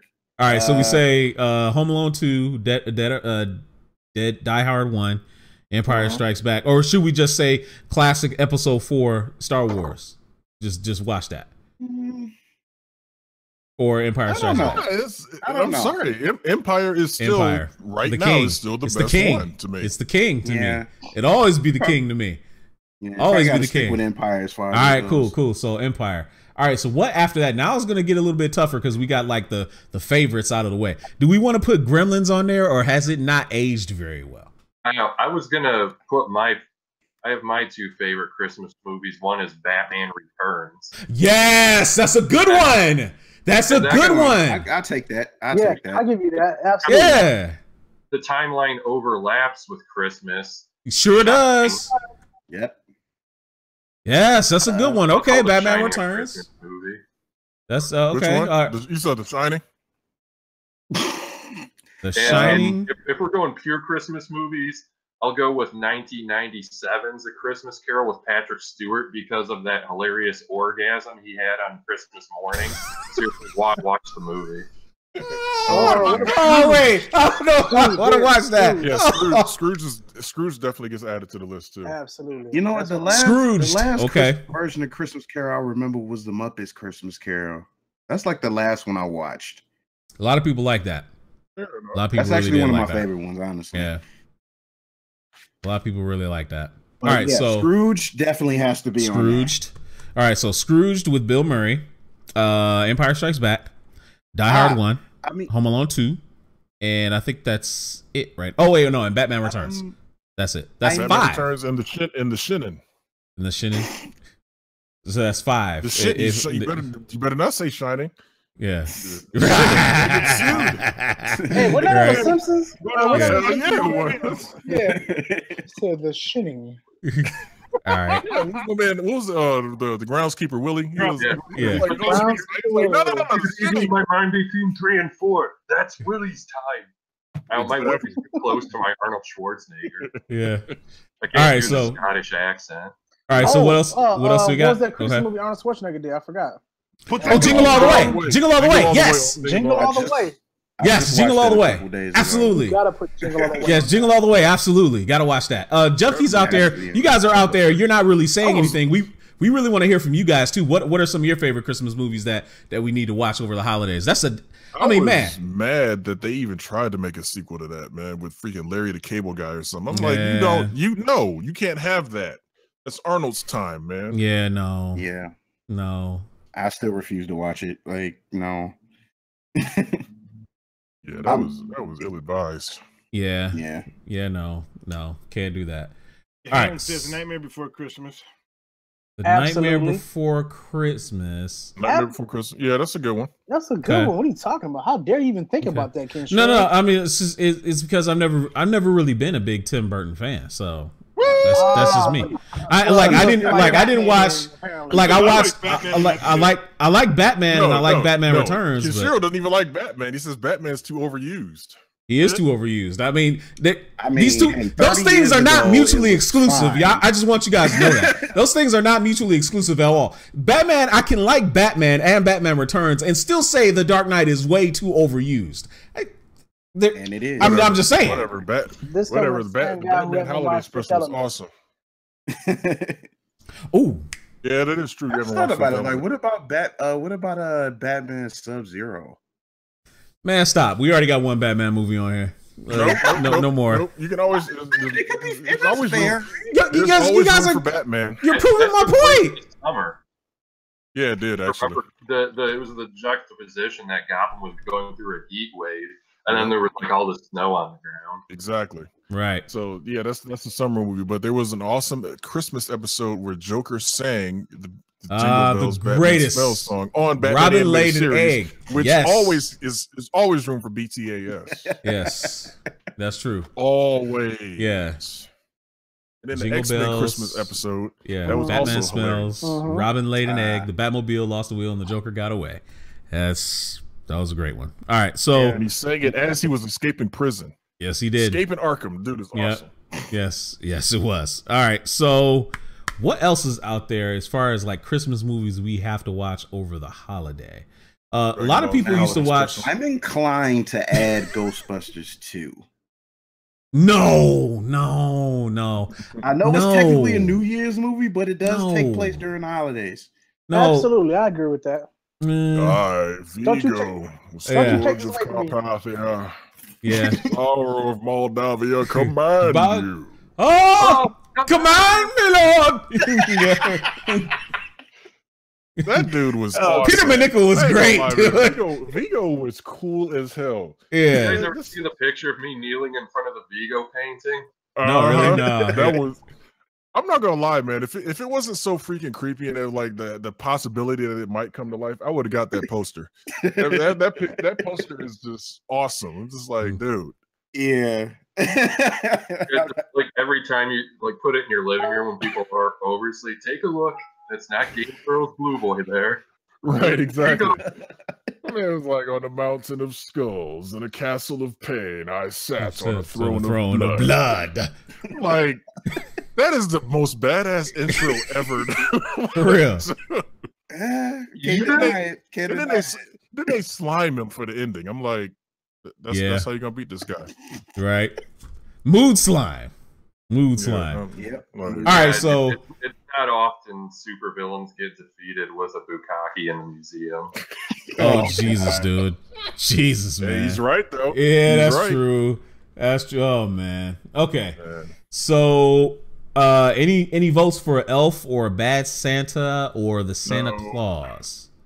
Elf was overrated. I don't know why people like that. The original Santa Claus, yeah, that's cool. That's all right with me. Oh, just okay. That one. All right. So the original Santa Claus, there's a vote for that. A Christmas Story. Nobody's mentioned that.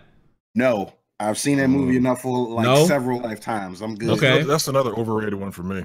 All right. All right. Bad Santa with Bernie Mac and Billy Bob and Billy Bob Thornton. Billy Bob Thornton kind of fell off for me. I don't know. Right. You just know this year on Christmas, there's going to be one person who's tied to a chair with their eyes taped open and has to watch TNT all damn day. Yep. Oh shit! I just was reminded of something. Do you guys remember that movie, The Ref, with Dennis Leary? Oh yeah. Oh yeah. I think that's a good one. That was a holiday movie too. The Ref? Yeah, it's on the list. It is on the list of holiday movies. Well, if that's the case, Harold and Kumar Christmas or something like that. Oh God! Is there Christmas Vacation? National Lampoon's Christmas Vacation. I don't think about that at all. But you're going to put Christmas Vacation too, which centered on Randy Quaid. Nope, we're not going to do that. Nope, we're not going to do that. Nope. No derivatives. Only originals. No derivatives. Only the originals. All right. I can assume that nobody here is going to pick like Love Actually or Miracle on 34th Street, so we can skip those. What about interesting fact, the original Miracle on 34th Street came out during the summer. which is why they had Santa way in the back for the marketing. Who is the man behind the miracle? Wow. I thought it was gonna Okay. bomb. Okay. So they bring it out in the okay, whatever. How about Dr. Seuss's How the Grinch Stole Christmas? Of course, that's got to be on there. Like, I mean, movie version, obviously. Movie Yeah. version. I mean, either one, but the movie version, yeah, definitely. Or let's see, what am I? Oh, I just haven't thought about this movie in years. You guys remember that movie Prancer? Kind of. Like very, very long ago, I remember. I vaguely remember that, but like, I haven't seen that movie in years. Yeah, okay. Trading Places was also a Christmas movie. Of course. It was. What's Coming to America? Not really. It was like not. it was, but it wasn't holiday themed at all. I don't know, Right. because that's a movie. I'll always choose Coming to America over Trading Places, but that's just me. I mean, a lot of people would, honestly. Oh, but you know what? We're not just talking about Christmas themed movies. We're talking about movies you'd want to watch at Christmas. So, Coming to America could be allowed. Like, absolutely. So, I'll allow it. I would. Okay. All right. So we need to round this down to 10. So we need an absolute 10. Right. We said Batman Returns. We said Die Hard. We said Home Alone 2, not 1. Home Alone 2. We said also Nightmare Before Christmas. Is everybody in agreement on that? Yeah. All right. Jingle All the Way. Yes. That's 5. That's 5. Scrooged. Everybody agreeing on that? I do. Yeah, That's 6. I like Scrooge. Yes. Okay. That's 3 for Scrooged. All right. That's pretty much a majority. All right. National Lampoon's Christmas Vacation. Mm-hmm. Okay. Anybody else? Got 1 vote. Let's do it. Sure. 2. Even though Any I other votes? said it, but I'll say sure. Okay, Yeah. 3. All right, good enough. All right, so that's 7. The Santa Claus. Yeah. I guess I don't really remember it. Oh no, you don't. I mean, if you're not really feeling it, don't vote for it. If you're not really feeling it, don't vote for it. So that sounds like a no. I vote for it, so that's 1 vote. That's 1 vote, but we need more than just 1. Okay, so Coming to America as a movie, as a holiday, like a movie we gotta watch. Yes, I watched that just for the Lady in Waiting alone. Yes, indeed. Yeah, The Lady in Waiting was fine as hell, dude. Lady in Waiting was like, Dude, she was fine as hell. Yes, she was, dude. It was like you were looking at him like, dude, Akeem, are you crazy? What? Like, especially, I hate to be like that, but especially seeing who he ended up picking at the end, you're like, even. No, the Lady in Waiting wasn't somebody that was available to him in that regard. I mean, but still, she was the Queen's attendant, and she ended up more or less. She was fine as hell. Hooking up with, she probably hooked up with Simi. But she was fine as hell, man. Oh my goodness, she was fine as hell. Than the girl that he was supposed to marry. Oh my goodness, man, she was fine as hell. I'm not gonna lie, like she was definitely somebody that I noticed a lot, even when I was. She was fine as hell, man. She didn't have 1 line in that entire movie, but she still stood out. Yep. Ooh, she was fine as hell, man. Goodness. All right. We also said we said Coming to America, so that's 8. Empire Strikes Back is 9. So we need one final 10th movie. Did you say Jingle All the Way already? We did say Jingle All the Way. Okay. Is The Shining going on there? The Shining is nominated. I vote for The Shining. Nah, I don't. Got 2 votes for The Shining. Need 1 more. And Omega, he wants My Little Pony and Care Bear Save Christmas. If I could kick him out, if I could kick him out, just for him saying that, I would. Literally. I mean, we're talking about Crisis on Earth X earlier, and you have to bring up something even bigger. Okay, now if I could kick Eric out, then I would, for saying something like that. Yeah. Anyway. And for Tony Young on Facebook, no, Christmas Story is disqualified. No, hold on. Was that He-Man She-Ra? Wasn't that a Christmas movie? Oh my God! Yes, there was one. Yes, where it was like the kids in Skeletor, right? Yep. Yeah, it was the kids in Skeletor. Oh my God! I almost forgot about that. I almost forgot about that. You wow. had to take it back. Yeah. Okay, damn, we're struggling and still finding this 10th movie. It's a Wonderful Life. Nobody's gonna cop that. No. Polar Express. Polar Express. I don't think any of us are gonna cop to either. Gremlins. The original Gremlins. I mean, it hasn't aged well. Let's be honest. I thought we already said that one. But I don't think we didn't count it on the list. Yeah, but we didn't count on the list. Like, are we voting on it? Like, is Gremlins gonna count or no? I'd go for it. That's 2, or that's 1 actually. Anybody else? Yeah, I like Gremlins. It's cool. 2. Damn, I just had like a last minute like thought of a movie. The original Child's Play. Wow. The original Child's Play takes place during Christmas. It does, but I was never a fan of Child's Play. The Cult of Chucky, the recent one, was pretty damn good. It's in winter, but I can't remember if it's Christmas time. But I recommend seeing Cult of Chucky if you want to return to like the darker feel of the series. I mean, I would watch it, but I just tapped out of the series altogether after Bride of Chucky. So Cult of Chucky is just shot so well too. It's Q's one to put in Silent Night, Deadly Night as a choice. Obviously, that's Christmas themed horror movie. Tony Young, we already said Batman Returns. Yeah, that's in there, Tony. Yeah, that's in there already. Damn, we're struggling to find this 10th movie, I swear. All the rest of them are kind of like corny ass shit. Right. I'm trying to think of like the dumbest thing I can. So I know I'm just throwing this out there, and I know Ken to take exception to this, but like, what about Edward Scissorhands? I won't take exception to it. You know, I'm not a big fan of it, but I'm not the end all be all. So we can put it on the list. Like, what does everybody think about Edward Scissorhands as a Christmas film that you'd want to watch? Or I could throw in a counter. What about the original Pirates of the Caribbean? The original, the first one. Pirates of the Caribbean. Grinch. Wait, why? All right. I got another one with the Hand of Omega. Just saying, Rise of the Guardians. Anybody see Rise of the Guardians? I don't even know what the hell Rise of the Guardians. I can't say I have. It's an animated movie. Yeah, the various like Jack Frost and all of them. Oh, it's actually that one. It's actually a really good movie. Mm-hmm. There you go. Put that on that there. Make one. him happy. Yeah. Are you happy, Hand? Are you happy? How about the border?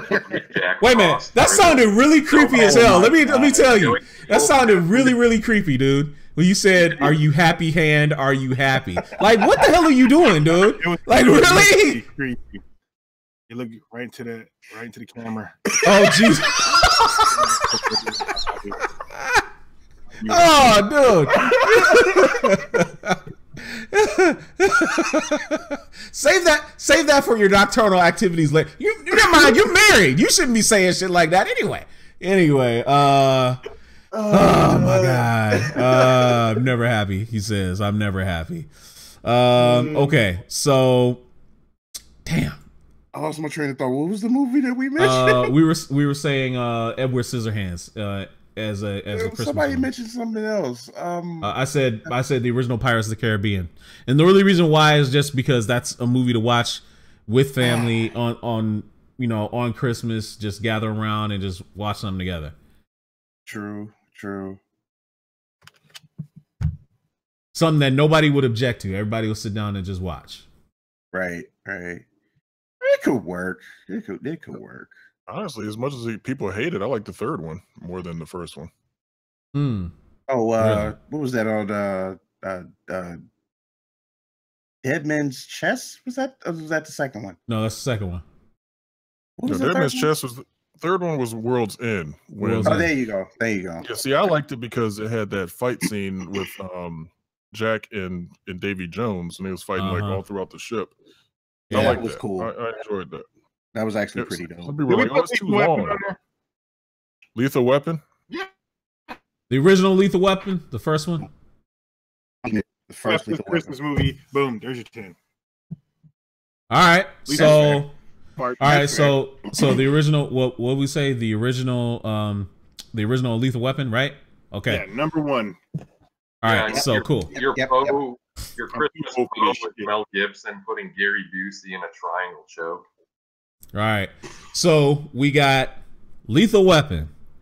We've got Scrooged. Mm-hmm. We've got Jingle All the Way. We've got Empire Strikes Back. We've got Christmas Vacation. We've got Die Hard 1. We've got Home Alone 2. We got Batman Returns. I know I'm starting to draw. Did we say Edward Scissorhands or no? No. No Edward Scissorhands. What was the other ones that we mentioned? We got 8. Now I'm trying to remember 9 and 10.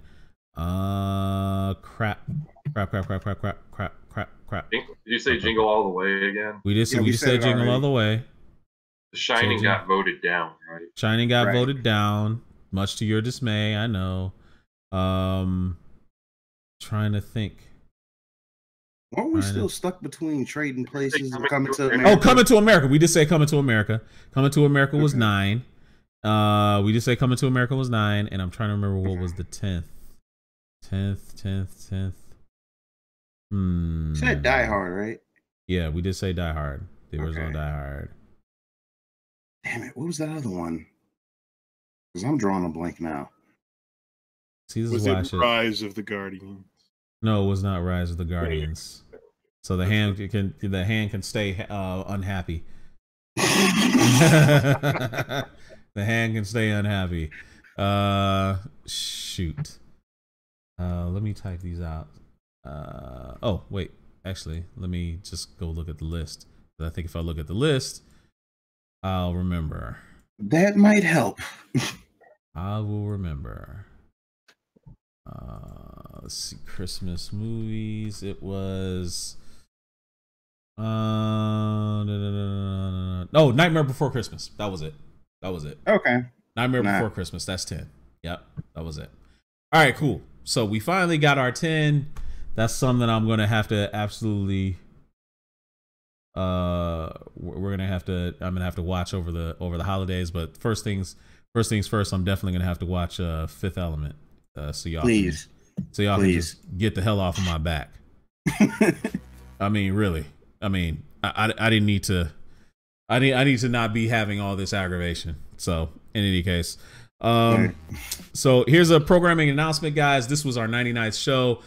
Show 100 actually won't air. We won't be broadcasting until the second day of the new year, January 2nd, 2018, which means we're going to be on break next week. We're going to take a break and be with our families and enjoy the holidays. We hope we all do the same. We want to thank you for your support so far.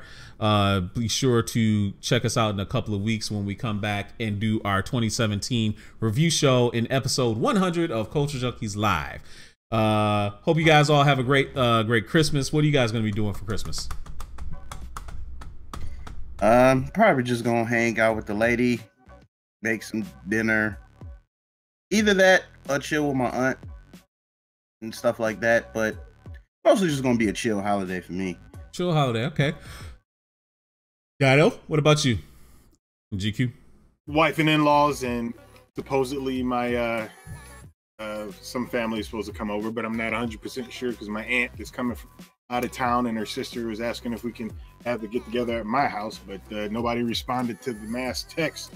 So as of right now, just my wife and her parents. All right, cool. So GQ, what evil shenanigans are you gonna be up to on this holiday? I don't know, I might do a road trip. I haven't decided yet. Nice. All right, well, everybody be safe and have a very Merry Christmas and happy holidays. For GQ, Fallen Marvel, Dido. What's Eric doing? Eric's all quiet over there. Oh, that's true. Eric, what are you doing for Christmas, Eric? Let's see. Saturday being Festivus, I'm probably doing karaoke with some friends. Probably going to sing my favorite James Bond theme for the first time. The World Is Not Enough.